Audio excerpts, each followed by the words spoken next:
Dans mon travail, je suis toujours à la recherche, de ce geste d'avant, c'est-à-dire le geste avant le geste de trop. C'est-à-dire que j'utilise, énormément, les ébauches, les croquis, parce que je trouve que l'ébauche, elle est déjà porteuse en soi de beaucoup d'informations. Elle est porteuse de gestes inconscients et l'inconscient est précieux pour moi au sens où on utilise une part infime de notre cerveau et donc je suis jamais aussi intelligente que quand je réfléchis pas.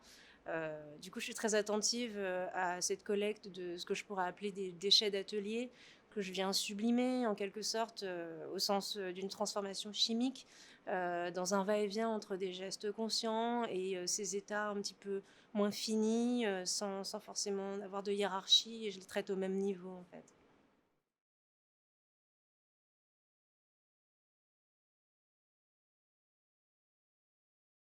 C'est un résidu de mon enfance, pendant lequel je me suis beaucoup ennuyée. Du coup, j'ai beaucoup bricolé avec ce que j'avais sous la main pour élargir l'horizon et aujourd'hui, j'ai gardé cette manière de manipuler les outils sans hiérarchie.